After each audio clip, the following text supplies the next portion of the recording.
Alright, once again, welcome back to our channel, Rock Cool Air Conditioning Repair Services Tutorial TV. Alright, sa channel na to, we intended to teach you on how to repair refrigeration and air conditioning and some other tools needed in refrigeration and air conditioning like grinder, chipping tools, hand drill, and any appliances that we use to repair. Alright, so what you see here guys is a no frost ref. Hindi pa to digital. This ref is still using a defrost timer, defrost sensor, or we call it the thermodis. So in this video makikita natin dito na ang ref na to, yung kanyang freezer nag-chilled or nagfo-frozen, but in the refrigerator section mahina ang lamig. So ang makikita nyo is on how to we demo on how to set the timer like this. Okay, so ang nakikita nyo ay ang defrost timer. So iniikot natin yan counterclockwise.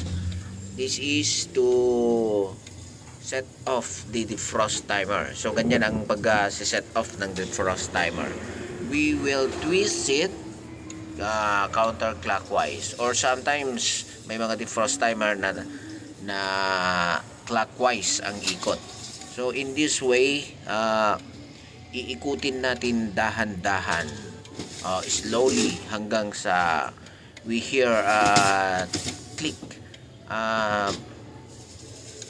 malakas na click, then the timer will goes off. Ayan, so ikutin lang, ikutin, tig-isa lang ha, tig-isa ang ikot, like that. Alright, so okay na, so naka-off na yan. The compressor stops and hindi na nag-operate, so nag-off na. So yan ang kanyang diagram for the information of everybody, para hindi kayo maligaw pag nagpalit kayo ng mga parts ng refrigerator. So here it is. Ito yung kanyang freezer. So ayan, kakalasin muna natin ang mga yan. Alright, so nakalas na, then tanggalin natin yan para makita natin ang physical na appearance ng ating evaporator. Oh, charan! So ayan siya. So sa nakikita ninyo, ang ating freezer or the evaporator, namuo ang yellow. So sa kadahilanang hindi ito nag-defrost. So in this kind of no frost refrigerator na gumagamit ng defrost timer at ng mga thermodis, the first thing we need to check here is yung kanyang defrost sensor or the thermodis. Ayun, yung plastic na yun na nandoon sa gilid. So i-check natin yan, kasi bakit hindi siya nag-defrost? Kung mapapansin niyo, inikot natin yung timer, meaning okay yung timer. So minanwal ikot natin yung timer, then nag-cut off naman, so indication yun na okay ang ating timer. So next here is the what we're checking right now is the thermodis, o yung plastic na yun, yun tini-check natin yan. So yung una, yan yung chinek natin, fuse muna yon. Then the other one, ito yung other side nya, yan yung kanyang defrost sa thermodis. So sa thermodis kasi hindi natin talaga ma-check yan unless na lang gagamit tayo ng very low temperature, which is the refrigerant. Bugahan natin yan, pero mas napaka-expensive nun. Ang iba naman ang ginagawa namin, inilalagay namin yan sa freezer. Tapos pagka na-frozen yan, tsaka natin chine-check. Yan lang kasi ang time na mag-o-on yan kapag frozen na frozen. Siya yung mag-o-on para gumana yung ating defrost heater. So next is the defrost heater. Ayun. So buo naman ang kanyang defrost heater.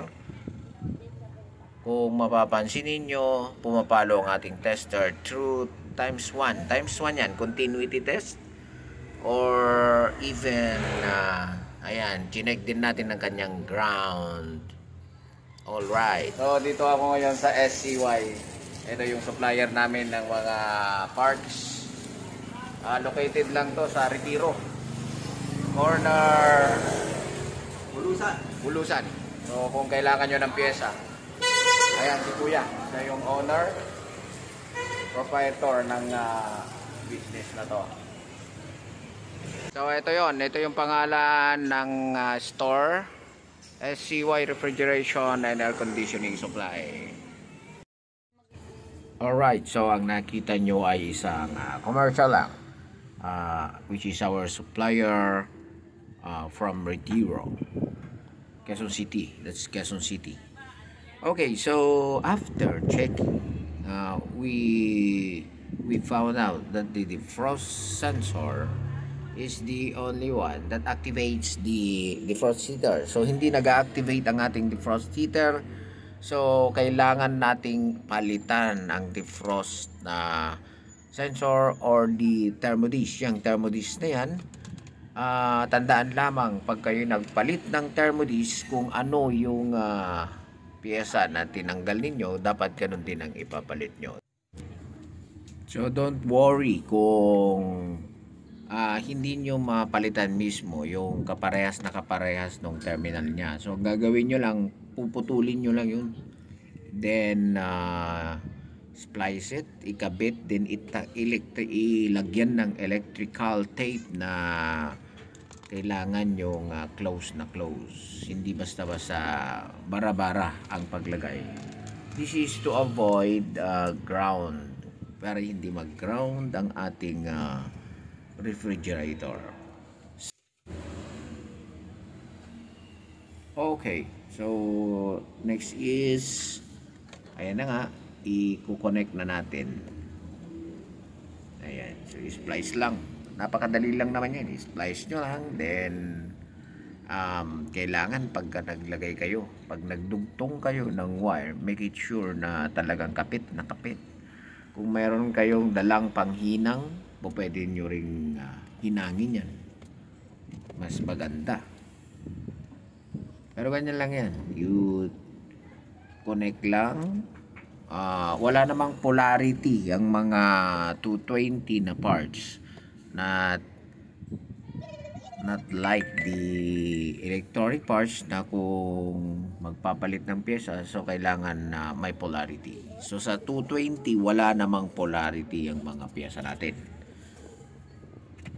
So ganyan lang, tapean lang na maigi. Make sure na hindi magli-leak yung ating tape, kasi baka pwedeng magka-ground ang ating refrigerator.